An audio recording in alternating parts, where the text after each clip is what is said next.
मेरा नाम चांदनी है। आज की मेरी ये कहानी सुनकर आपके होश उड़ जाएंगे। मैं काफ़ी जवान और खूबसूरत थी और पढ़ी-लिखी भी थी। कॉलेज में ही मेरी एक लड़के से दोस्ती हो गई और धीरे-धीरे वह दोस्ती प्यार में बदलती चली गई और हम दोनों एक-दूसरे से इतना प्यार करने लगे कि हमारी बात शादी तक पहुँच गई। मैं अपने माता-पिता की इकलौती बेटी थी। मेरे पिता की मृत्यु काफ़ी साल पहले ही हो चुकी थी और मेरी माँ भी बीमार रहती थी। इसीलिए मेरी माँ चाहती थी कि मेरी शादी जल्द से जल्द हो जाए। मेरी माँ ने मेरे लिए रिश्ते तलाश करना शुरू कर दिए थे, लेकिन जब मैंने उस लड़के से कहा कि तुम मेरे घर रिश्ता भेजो, मेरी माँ मेरे लिए रिश्ता तलाश कर रही है, तब मेरे होने वाले पति ने अपने घर से रिश्ता भेजा और इसी तरह से हम दोनों की फैमिली की रज़ामंदी से हम दोनों की शादी हो गई। मेरी ज़िंदगी बहुत अच्छी गुज़र रही थी। मेरी शादी एक गाँव से हुई थी। मेरे पति की नौकरी भी अच्छी थी। वह शहर में काम किया करते थे। मेरी ससुराल में मेरे पति के अलावा मेरे सास-ससुर थे, जबकि उनकी एक बड़ी बहन की शादी काफ़ी सालों पहले हो चुकी थी और वह दूसरे गाँव में रहती थी। मेरी नंद हमारे घर पर कभी-कभी आया करती थी। ऐसे ही देखते-देखते मेरी शादी को 1 साल गुज़र गया और मैंने एक बेटी को जन्म दिया। हमारे घर में चारों तरफ खुशहाली थी। हमारी ज़िंदगी बहुत अच्छी चल रही थी। लेकिन शायद हमारे हँसते-खेलते परिवार को किसी की नज़र लग गई। मेरी बेटी 10 साल की थी जब मेरे पति को अचानक हार्ट अटैक आया और उनकी मौके पर ही मौत हो गई। घर का सारा खर्च मेरे पति की कमाई से ही चलता था। अब हमारे घर में परेशानी आने लगी थी। मेरे ससुर नाई थे, बस थोड़ी बहुत ही पैसे कमा लिया करते थे। लेकिन अब मेरे पति के मरने के बाद घर में बहुत ज़्यादा परेशानियाँ आ गई थी। पैसों की भी काफ़ी दिक्कत हो गई थी। इसी तरह से ज़िंदगी गुज़र रही थी। लेकिन मेरे ससुर ने एक नया काम शुरू कर दिया था। वह नाई तो पहले से ही थे और लोगों के बाल काटा करते थे, लेकिन अब वह गाँव की लड़कियों के बाल काटने के नाम पर आधी रात को उनके साथ छत पर जाते थे। यही सब करते-करते काफ़ी समय गुज़र गया था और मैं अपने ससुर की यह बात काफ़ी दिनों से नोटिस कर रही थी, क्योंकि जब वह आधी रात को छत पर जाते थे, उस टाइम मैं और मेरी बेटी सो रहे होते थे। एक दिन मैंने सोचा कि आज रात मैं जाकर अपने ससुर के काम के बारे में पता लगाना चाहती हूँ। आखिर आधी रात को वह छत पर क्या करते हैं? मैं धीरे-धीरे दबे पाँव सीढ़ियाँ चढ़ रही थी। रात का अंधेरा बढ़ता ही चला जा रहा था। सिर्फ धीमी-धीमी लाइट नज़र आ रही थी। आज की रात मुझे मौका मिल गया था कि मैं अपने ससुर के बारे में जान सकूँ और यह जान सकूँ कि आधी रात को वह छत पर क्या करते हैं। लेकिन मेरी सास पहरा दे रही होती थी, इसलिए मैं जिस दबे पाँव से ऊपर जाती थी, उन्हीं दबे पाँव से वापस आ जाया करती थी, क्योंकि सीढ़ियों पर ही मेरी सास खड़ी हुआ करती थी। एक दिन मैंने देखा कि मेरे ससुर जवान लड़की को अपने साथ लेकर ऊपर जा रहे थे और उनके हाथ में उनके औजार भी थे। शायद वह उस लड़की के बाल काटने जा रहे थे। लेकिन मेरी यह बात समझ नहीं आती थी कि आखिर वह अकेली जवान लड़की को आधी रात में छत पर ले जाकर उसके बाल क्यों काटा करते थे। हर बार मेरी सास की पहरेदारी इतनी सख्त हुआ करती थी कि मैं चाह कर भी सीढ़ियों की तरफ नहीं जा पाती थी और कभी-कभी तो मुझे अपनी सास पर भी हैरत होती थी कि कैसे वह अपने पति को किसी भी कुंवारी लड़की के साथ रात की तन्हाई में अकेला छोड़ सकती है। एक दिन मेरी सास पता नहीं कहाँ चली गई थी और मैं आसानी से सीढ़ियों तक पहुँच गई थी। मेरे ससुर कुछ देर पहले ही गाँव की नई जवान होने वाली लड़की दिव्या को लेकर छत पर गए थे और अब वह पूरी 1 घंटे से पहले नीचे नहीं आने वाले थे। मेरे ससुर पहले तो ऐसा कोई काम नहीं करते थे। ना जाने उन्हें अब क्या होने लगा था। उस 1 घंटे में मेरे ससुर उस लड़की के साथ ना जाने क्या करते थे और छत पर क्या-क्या होता था। यही सब जानने के मुझे बहुत बेचैनी हो रही थी। मेरे ससुर जब अपनी दुकान पर लोगों के बाल काटा करते थे, तब तो वह ऐसा कुछ नहीं करते थे। लेकिन अब उनके काम और काम करने का तरीका मुझे बहुत ही हैरान करने लगा था। और आज की रात मुझे यह जानकर रहना था कि आखिर मेरे ससुर सिर्फ़ बालिग होने वाली लड़कियों के ही बाल क्यों काटते हैं और वह भी आधी रात को, छत पर अकेले। ना तो मेरी सास छत पर जाती है और ना ही उस लड़की के घर वालों में से किसी को उसके साथ जाने दिया जाता है। मैं आधी सीढ़ियाँ चढ़ चुकी थी और इस तरह से पर्दा उठने ही वाला था। मेरे ससुर दिव्या के साथ क्या करने वाले हैं? तभी अचानक पीछे से मुझे मेरी सास के आने की आवाज़ ने मुझे इस सीढ़ियों से उतरने पर मजबूर कर दिया था। हमेशा डरी-सहमी, धीमी आवाज़ में बात करने वाली मेरी सास की आज मैंने पहली बार तेज़ आवाज़ सुनी थी कि उनकी आवाज़ सुनकर तो मेरी जान ही निकल गई थी। जैसे ही मैंने पलटकर देखा तो वह मेरे पीछे ही खड़ी हुई थी और मेरा हाथ पकड़कर वह मुझे सीढ़ियों से खींचकर नीचे ले आई। उनका अंदाज ऐसा था जैसे वह मुझे कच्चा चबाकर खा जाएँगी। वह गुस्से में मेरे बाजू को जोर से पकड़ते हुए पूछ रही थी कि तुम कहाँ जा रही हो? मैंने हकलाते हुए कहा, मम्मी जी मुझे नीचे घबराहट हो रही थी, इसलिए मैं छत पर जा रही थी। मेरी बात सुनकर मेरी सास मुझ पर चिल्लाने लगी और चिल्लाते हुए कहने लगी, क्या तुम जानती नहीं हो आज हमारे घर पर दिव्या अपने बाल उतरवाने के लिए आई है। फिर तुमने छत पर जाने के बारे में क्यों सोचा? क्या तुम अपने ससुर का काम बंद करवाना चाहती हो? तुम जानती नहीं हो, तुम्हें और तुम्हारी बेटी को तुम्हारे ससुर भी पाल रहे हैं। तुम्हारे पति के मरने के बाद तुम्हारे ससुर ने तुम्हारी और तुम्हारी बेटी की सारी जिम्मेदारी अपने सर पर ले रखी है और तुम हो कि उनके काम के पीछे पड़ गई हो। तुम्हारे ससुर बिल्कुल भी नहीं चाहते कि जब वह काम करे तो बीच में उन्हें कोई डिस्टर्ब करे। यहाँ तक कि मैं भी इसीलिए कभी ऊपर जाने की कोशिश नहीं करती। बेहतर होगा कि आज के बाद तुम भी मत जाना रात के टाइम और इस तरह मुझे कभी अपने कमरे से बाहर नजर मत आना। मैं अपनी सास की बातें चुपचाप सुन रही थी।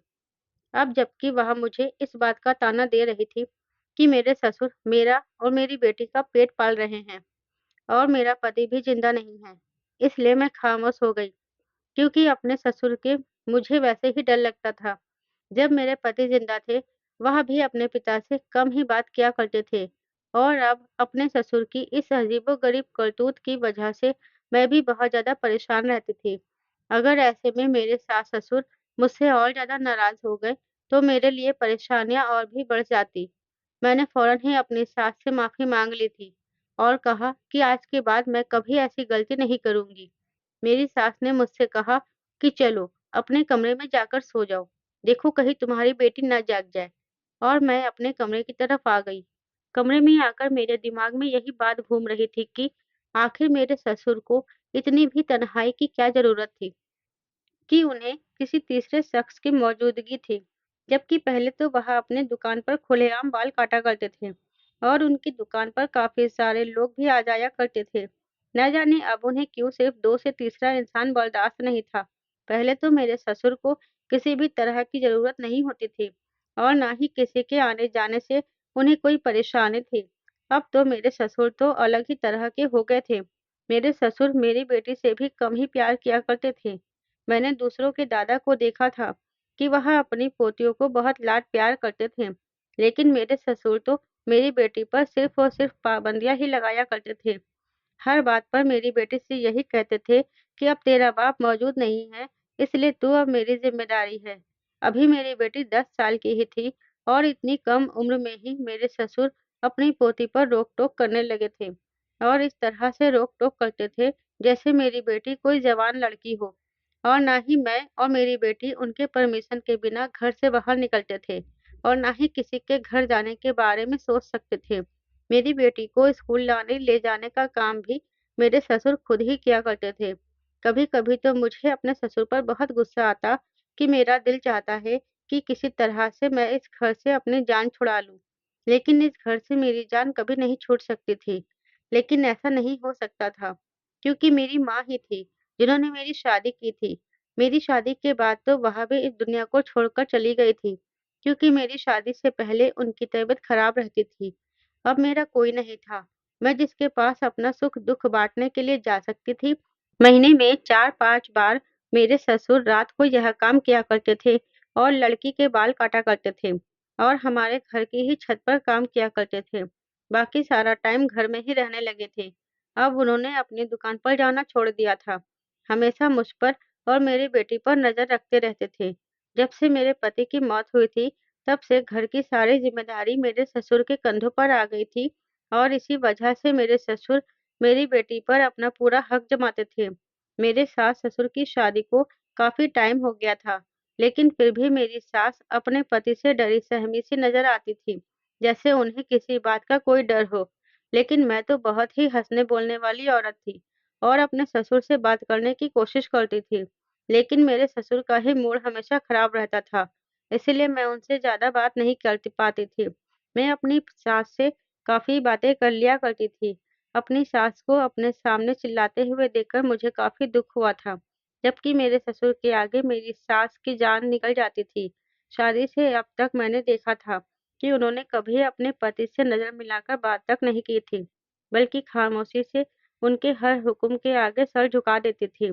जो भी था, मुझे अपने ससुर एक आँख नहीं भाते थे, क्योंकि उनकी वजह से मेरी बेटी का बचपन जवान लड़कियों की तरह गुजर रहा था। मेरे ससुर के काम की वजह तो मेरी बेटी को भी पता चलने लगी थी, क्योंकि अब वह बड़ी हो रही थी और उसे भी थोड़ा-थोड़ा समझ आ रहा था कि आखिर उसके दादा क्या काम करने लगे हैं। कभी-कभी वह मुझसे पूछती थी कि माँ, दादा लड़कियों के ही बाल क्यों काटते हैं? यह बात तो मैं भी नोट करती थी कि मेरे ससुर सिर्फ उन्हीं लड़कियों के बाल काटते हैं जो कि जवान हो जाया करती हैं। यह बात मेरे लिए बहुत हैरान करने वाली थी और जब से मुझे इस बात का पता चला था, मेरे अंदर इस बात के बारे में जानने का इंटरेस्ट और भी ज़्यादा बढ़ता चला जा रहा था। आखिर मेरे ससुर ऐसा क्यों करते हैं? कई बार मैंने सोचा कि ससुर को किसी लड़की के बाल काटते हुए देखूंगी, लेकिन उनका तो तरीका ही बिल्कुल अलग था। वह आधी रात को जवान लड़की को घर बुलाते हैं और उसे अपने साथ छत पर ले जाते हैं और वहां ले जाकर उसके बाल काटते हैं। सारे गांव में यह मशहूर था कि मेरे ससुर जिस लड़की के बाल काटते हैं, उसकी जवानी बहुत खूबसूरत होती है। ऐसे ही करते-करते काफी टाइम गुजर गया था और मैं इस सच्चाई का पता नहीं लगा पा रही थी और मेरे ससुर सारे गाँव में फ़ेमस हो गए थे। सुना था कि मेरे ससुर जिस किसी लड़की के बाल काटते हैं, उस लड़की का भाग्य सँवर जाता है। शादी के बाद उसे अच्छी ससुराल मिलती है और शादी के बाद वह अच्छी ज़िंदगी गुज़ारती है। इसलिए लोग खुशी-खुशी अपनी जवान लड़कियों को मेरे ससुर के पास बाल कटवाने के लिए भेजा करते थे, ताकि उनकी बेटियों की किस्मत बदल जाए। लेकिन यह बात मेरी समझ से बाहर थी कि आखिर मेरे ससुर से बाल कटवाने से किसी लड़की का भाग्य कैसे बदल सकता है? और वह भी आधी रात को, अकेले में। कई बार मैंने इस हकीकत को जानने की कोशिश की कि ससुर लड़की के बाल किस तरह काटते हैं और आधी रात को छत पर ही क्यों ले जाते हैं, लेकिन कभी मुझे यह जानने का मौका नहीं मिला, क्योंकि जब भी मेरे ससुर किसी लड़की के बाल काटने के लिए छत पर ले जाते थे, तो मेरी सास सीढ़ियों पर पहरेदारी करना शुरू कर देती थी और किसी को भी छत पर जाने नहीं देती थी। एक दिन हमारे पड़ोस के रहने वाली लड़की बालिग हुई, तो गांव की दूसरी लड़कियों की तरह उसे भी मेरे ससुर के पास लाया गया। मैं यह सोचकर खुश हो गई, चलो यह तो पड़ोस की ही लड़की है। अगली सुबह मैं उसके घर जाकर इसके बारे में बात करूंगी, तो मुझे पता चल जाएगा कि मेरे ससुर ने उसके साथ छत पर ले जाकर क्या किया और किस तरह से उसके बाल काटे। लेकिन अगले दिन जब मैं चोरी चुपके पड़ोस के घर गई, तो मैंने उस लड़की से बात करने की कोशिश की। वह बिल्कुल खामोश थी और उसकी माँ भी मुझे कुछ बताने के लिए तैयार नहीं हो रही थी। मेरे सवाल करने पर भी उस लड़की ने कोई जवाब नहीं दिया, बल्कि जितनी देर मैं उनके घर बैठी रही, मैं हैरान थी कि इतनी शरारती और चुलबुली लड़की को अचानक से क्या हो गया है। उसकी माँ भी मुझे कुछ नहीं बता रही थी। घर जाकर मैं यही बात सोचने लगी कि आखिर यह सब क्या हो रहा है। आखिर वह लड़की और उसकी माँ मुझे कुछ बताने के लिए तैयार क्यों नहीं हैं, जबकि मेरी बेटी भी मेरे साथ गई थी। उसने मुझसे कहा कि माँ, प्रिया दीदी इतनी खामोश क्यों बैठी थी और आपने उनसे जो पूछा, उन्होंने उस बात का जवाब क्यों नहीं दिया? मैंने अपनी बेटी से बहाना बना दिया कि बेटी, वह जवान हो रही है और इस उम्र में लड़कियों में बहुत ज़्यादा बदलाव आ जाते हैं, इसलिए वह भी अपनी माँ के कहने पर चुपचाप बैठी होगी। अब तो शायद उसके सर पर बाल भी नहीं हैं। शायद इसीलिए वह आज उदास रही होगी। मेरी बात सुनकर मेरी बेटी रिलैक्स हो गई थी, क्योंकि मेरी बेटी पड़ोस में ही प्रिया की छोटी बहन के साथ खेलने के लिए जाती थी, जबकि 16 साल की प्रिया अब बहुत अलग सी लग रही थी। मेरी बेटी ने बताया कि स्कूल के सारे बच्चे उसे चिढ़ा रहे थे। हो सकता है वह शर्मिंदगी की वजह से इतनी खामोश हो गई हो, मगर मुझे क्या पता था कि आखिर उसकी खामोशी के पीछे क्या राज है। जब काफ़ी टाइम तक यही सब कुछ चलता रहा, तो मैंने चोरी चुपके छत पर जाने की बहुत बार कोशिश की, लेकिन हर बार मेरी सास आगे आ जाती थी या फिर मुझे डाँट दिया करती थी। कई बार मैंने अपनी बेटी को भी यह सब देखने के लिए छत पर भेजा, लेकिन मेरी सास मेरी बेटी को भी डाँटकर भगा दिया करती थी और मेरी बेटी से भी यही कहा करती थी कि तुम अपने दादा के काम में दखल-अंदाज़ी मत किया करो। तुम्हारे दादा ही हैं जिन्होंने तुम्हारे पापा के मरने के बाद भी तुम्हें और तुम्हारी माँ को इस घर में सहारा दिया है और वह तुम्हारा सारा खर्च उठाते हैं। अगर तुम्हारे दादा तुम्हें डाँटा भी करते हैं, तो उनको डाँट को थोड़ा बर्दाश्त कर लिया करो, क्योंकि वह भी हैं, हमारा ही भला चाहेंगे।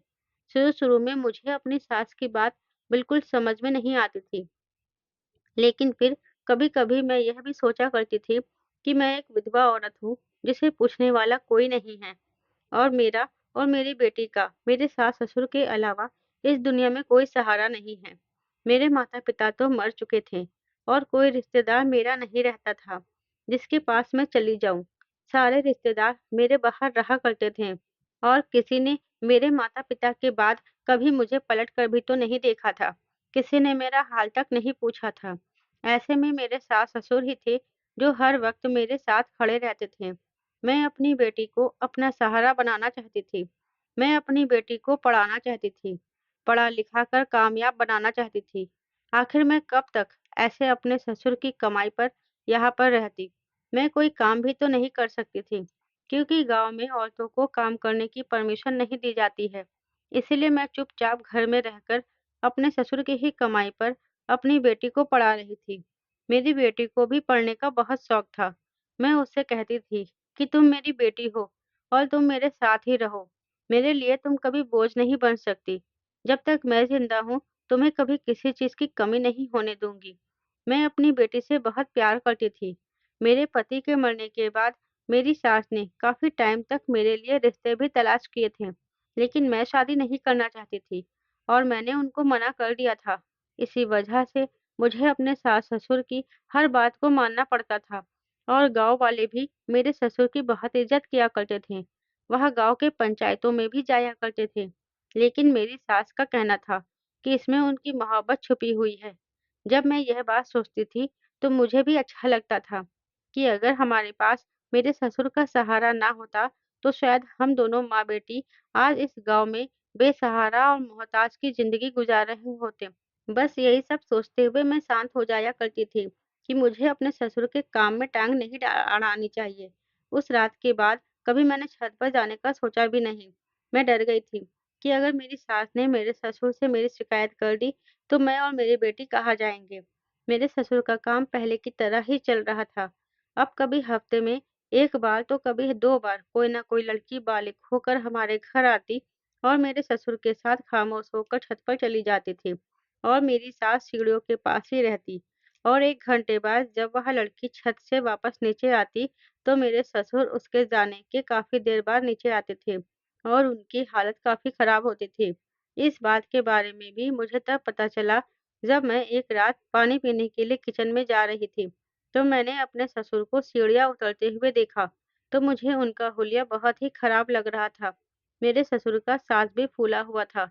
ऐसा लग रहा था जैसे वह बहुत मेहनत का काम करके नीचे आए हों और पसीने से लथपथ भी थे। मेरे ससुर हमेशा काले रंग का कुर्ता ही पहनकर लड़कियों के बाल काटने छत पर आए थे। लेकिन जब वह नीचे उतरते तो उनके कपड़े भी चेंज हुए होते थे।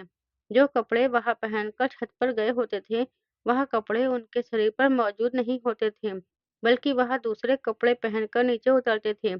वह तो हाँफते और कँपकँपाते हुए सीढ़ियाँ उतरते थे, जैसे बहुत ही ज़्यादा थक गए हों। और उनके लिए चलना भी मुश्किल हो रहा होता। और फिर मुझे याद आया कि जब भी मेरे ससुर किसी लड़की के बाल काटते, तो पूरा दिन खुद को कमरे में बंद किए होते थे और मेरी सास को भी कमरे में जाने की परमिशन नहीं होती थी।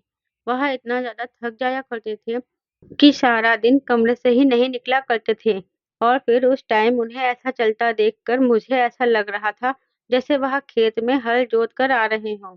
अपने ससुर को देखते ही मैं छुप जाती थी और मेरे ससुर अपने कमरे में चले जाते थे। हमेशा की तरह एक और दिन मेरी सास कमरे से बाहर सो रही थी और मेरे ससुर कमरे को बंद करके अंदर ही सो रहे थे। मेरी बेटी की स्कूल की छुट्टी थी। इसलिए मुझे उसके उठने की फ़िक्र नहीं थी। तभी मैं किसी काम से बाहर किचन में गई, तो मैंने देखा कि मेरी सास चुपके-चुपके आँसू बहा रही थी। पहली बार जब मैंने अपनी सास को इस तरह से रोते हुए देखा, तो मैं फ़ौरन भागकर उनकी तरफ गई और उनसे पूछा कि माँ जी, आप क्यों रो रही हो? मेरी बात सुनकर मेरी सास ने जल्दी से अपने आँसू साड़ी के पल्लू से पोंछकर साफ किया और कहने लगी, "नहीं बहू, मैं कहाँ रो रही हूँ। तुम बताओ तुम्हें क्या चाहिए?" मैं अच्छी तरह जानती थी कि मेरी सास रो रही थी और इसी बात ने मुझे न सिर्फ दुखी कर दिया था, बल्कि मैं बहुत ज़्यादा परेशान भी हो गई थी। आखिर ऐसी कौन-सी बात है जिसकी वजह से मेरी सास को छुप-छुप कर रोना पड़ रहा था? अब तो मुझे अपने ससुर से नफ़रत का एहसास होने लगा था कि शायद मेरे ससुर ही थे, जिनकी वजह से मेरी सास छुप-छुप कर आँसू बहा रही थी। उस दिन के बाद से मैंने अपने सास-ससुर पर नज़र रखना शुरू कर दिया था। जब भी मेरे ससुर किसी लड़की के बाल काटकर सीढ़ियाँ उतरकर नीचे आते, तो उनके चेहरे पर थकान के असर साफ दिखाई देते थे और अगले ही दिन मुझे मेरी सास छुप-छुप कर रोती हुई नज़र आती थी। ऐसे ही धीरे-धीरे वक़्त गुज़रता चला गया और मेरी बेटी भी जवान होने लगी थी। एक दिन मेरी सास ने मेरी बेटी का माथा चूमा और कहने लगी, मैं चाहती हूँ कि गाँव की सारी लड़कियों की तरह तुम्हारे दादा के हाथों तुम्हारी किस्मत भी चमक जाए। अपनी सास की यह बात सुनकर मेरी जान निकल गई। क्या मेरी सास मेरी बेटी के बाल कटवाने के लिए उसको भी मेरे ससुर के हवाले करने जा रही थी? मैं यह सोच-सोच कर ही परेशान थी कि गाँव की दूसरी की लड़कियों की तरह मेरी बेटी को भी सबके मज़ाक का हिस्सा बनना पड़ेगा। मेरी बेटी रोने लगी और रोते हुए अपने कमरे में चली गई। मैं भी उसके पीछे-पीछे कमरे में चली गई। तो उसने मेरे सामने हाथ जोड़ दिया और कहने लगी, "माँ, मैं किसी भी हाल में बाल नहीं उतरवाना चाहती हूँ। ऐसा तो मैं भी नहीं चाहती थी।" इतनी देर में मेरी सास भी मेरे कमरे में आ गई और मेरी बेटी से कहने लगी कि क्या तुम नहीं जानती कि तुम्हारे दादा की वजह से कैसे इस गाँव की लड़कियों की किस्मत बदल जाती है?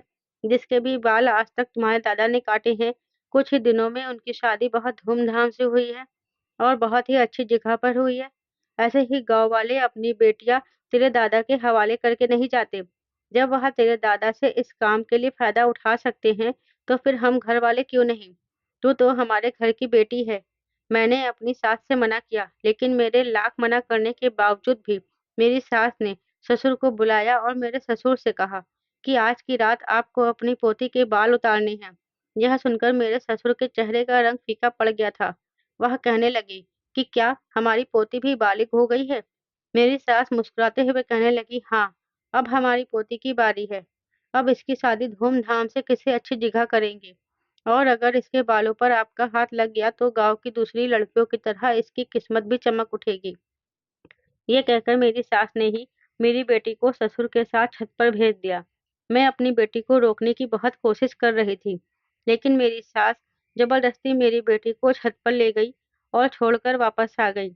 मैं अपनी सास के आगे हाथ जोड़े खड़ी थी और उनसे मिन्नतें कर रही थी कि वह मेरी बेटी के बाल ना काटे और मेरी बेटी भी बहुत रो रही थी, क्योंकि वह गंजा नज़र नहीं आना चाहती थी। अपनी बेटी के लिए बहुत परेशान हो रही थी मैं और बस रोए जा रही थी। मेरी सास मुझे समझा रही थी कि रोने का कोई फ़ायदा नहीं है। तुम अपनी बेटी के फ़ायदे के बारे में सोचो। सोचो कि अगर तुम्हारी बेटी की शादी किसी अच्छे परिवार में हो जाएगी, तो तुम्हारे पति की आत्मा को भी शांति मिलेगी। आखिर उसकी इकलौती बेटी की ज़िंदगी का सवाल है। मैंने अपनी सास से कहा, "यह सब मनगढ़ंत बातें हैं और मैं इन बातों पर यकीन नहीं करती।" थोड़ी देर बाद मेरी बेटी रोती हुई मुझसे आकर लिपट गई।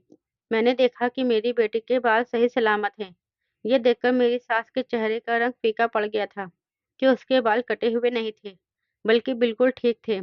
मैं अपनी बेटी को कमरे में ले गई और कमरे का दरवाज़ा अंदर से बंद कर लिया। मैंने अपनी बेटी से पूछा कि तुम्हारे साथ दादा ने क्या किया था?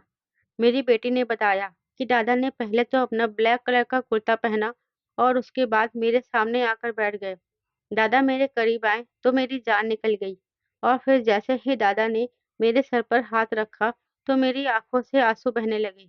दादा ने मुझे अपने करीब किया और सीने से लगा लिया। माँ, मुझे ऐसा लग रहा था जैसे मेरा दम घुट जाएगा, क्योंकि दादा ने मुझे बहुत मजबूती से पकड़ा हुआ था। और फिर मुझे महसूस हुआ कि दादा के गरम-गरम आँसू मेरे बालों पर गिर रहे थे। मैं हैरान हो गई और दादा से कहने लगी, "दादा, आप क्यों रो रहे हो?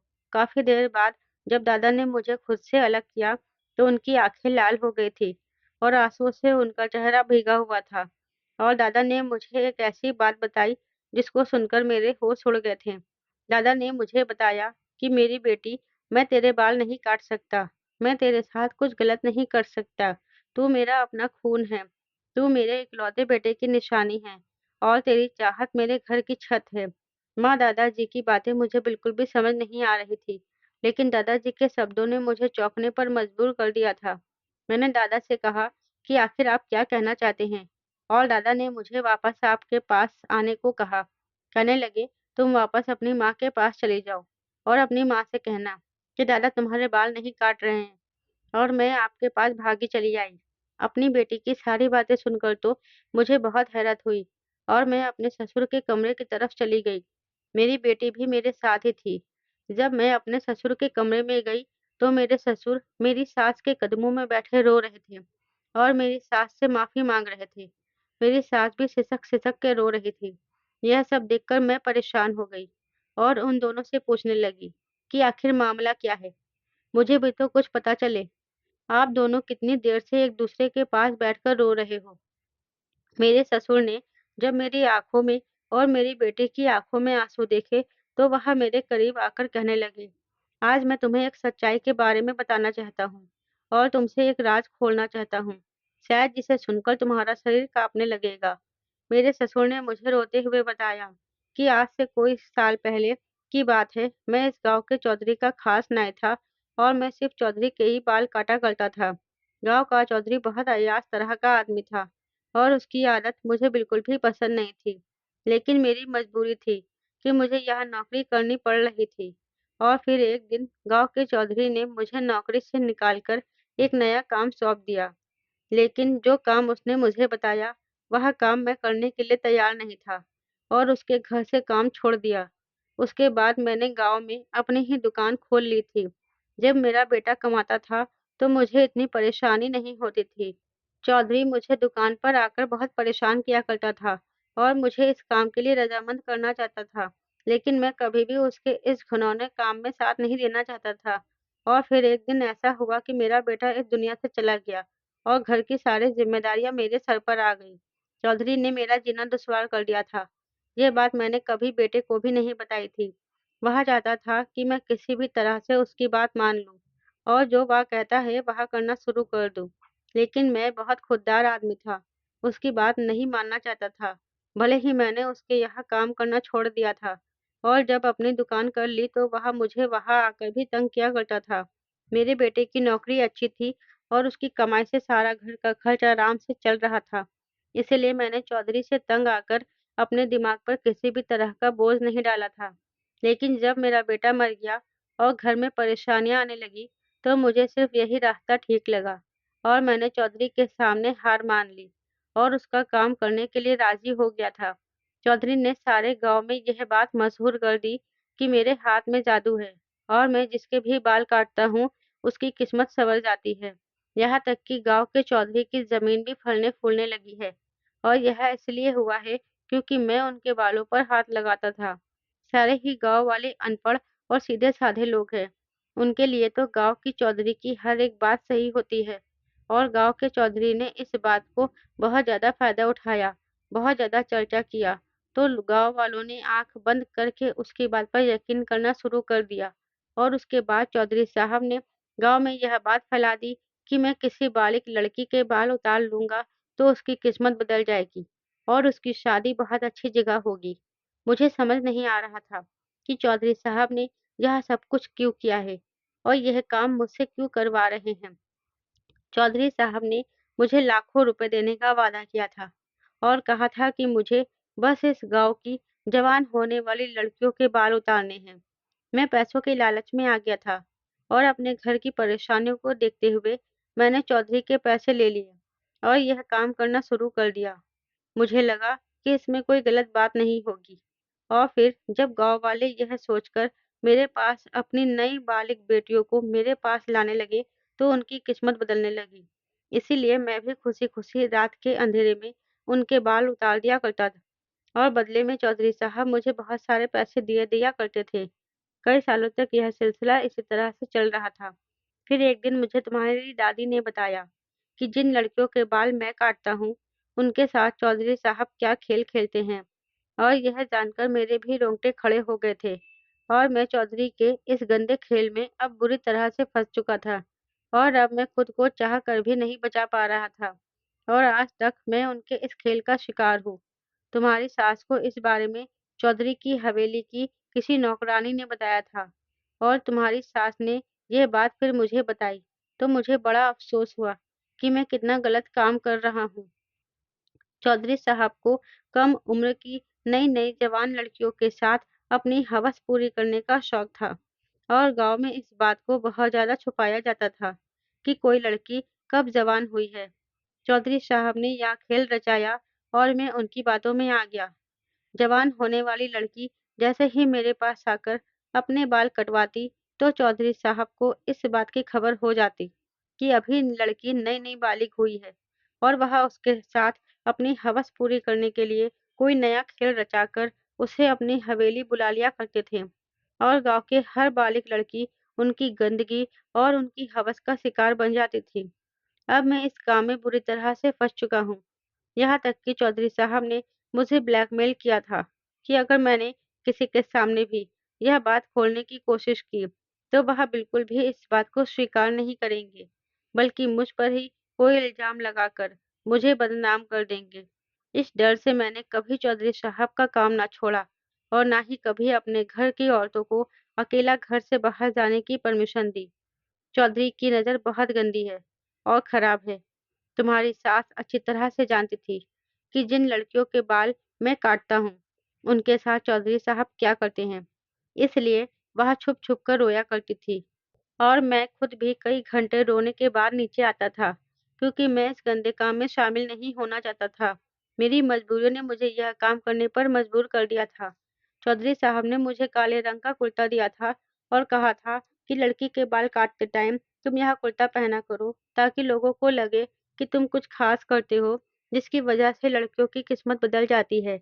चौधरी लड़की को अपनी हवस का निशाना बनाने को कुछ भी महीनों बाद ही उसकी शादी अपने किसी मासूम नौकर से करवा देता है और उस नौकर को ढेर सारा पैसा भी दे देता है। इस तरह उस लड़के की ज़िंदगी सँवर जाती है। चौधरी साहब के पास पैसे की कोई कमी नहीं है, इसलिए अपनी अय्याशी पर आँख बंद करके वह आदमी पैसे लुटाता है और मैं उनके हाथों की कठपुतली बन चुका हूँ। लेकिन मैं अपनी पोती के बाल काटकर चौधरी साहब को खबर नहीं पहुँचाना चाहता था कि मेरी पोती भी जवान हो चुकी है, क्योंकि मैं जानता हूँ, मेरी पोती भी उस आदमी के जुल्म से नहीं बच पाएगी। अपने ससुर की बात सुनकर मैं और मेरी बेटी रोने लगे थे। हमें तो इस चीज़ की कुछ खबर ही नहीं थी, क्योंकि मैं तो शहर से शादी करके यहाँ आई थी और मेरे ससुर ने और मेरे पति ने कभी मुझे इस घर से बाहर नहीं निकलने दिया था। इसलिए मुझे गाँव में क्या होता है, इस बारे में कुछ नहीं पता था और ना ही कभी मुझे चौधरी साहब के बारे में कुछ पता था। मुझे तो अपने ससुर का अपनी बेटी पर नज़र रखना और उनका हमेशा मेरी बेटी पर पाबंदियाँ लगाना बुरा लगता था। लेकिन अब मैं सोच रही थी कि मेरे ससुर मेरी बेटी से कितना प्यार करते थे, कि जो मेरी बेटी को चौधरी साहब से बचाने के लिए इस कदर कोशिश करते रहते थे। मेरे ससुर ने हमसे वादा किया कि वह अपनी पोती की इज़्ज़त पर कोई आँच नहीं आने देंगे और न ही आइंदा गाँव की दूसरी लड़कियों की बर्बादी का ज़रिया बनेंगे। मेरे ससुर ने कहा कि अब चाहे हमारे घर में कितनी ही परेशानियाँ आ जाएँ, लेकिन वह चौधरी के घिनौने काम में उनका साथ नहीं देंगे।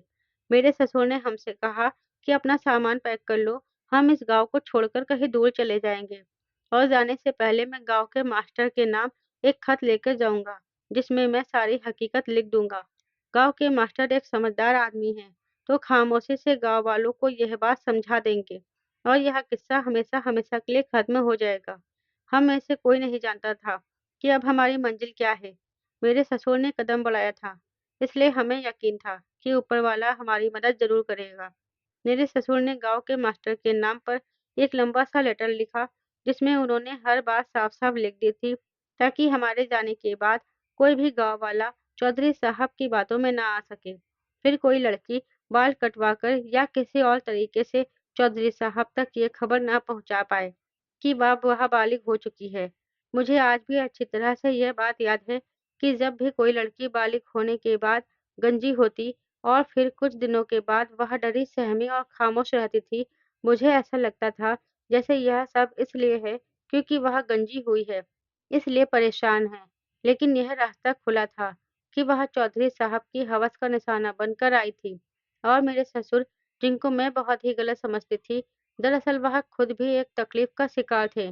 और जब हम यह गांव छोड़कर जा रहे थे, तो मेरे ससुर के चेहरे पर सुकून ही सुकून था। आज भी अक्सर गांव में ऐसे बहुत से चौधरी मौजूद हैं जो इस तरह की हरकतों में शामिल हैं। और सीधे-सीधे गाँव वाले उनकी घटिया करतूत नहीं जानते हैं। शहर के लोगों को चाहिए कि वह गाँव में पढ़ाई के सिलसिले को आगे बढ़ाएँ। सीधे-साधे और भोले-भाले गाँव वाले ऐसी घटिया सोच के लोगों से खुद को बचा सकें।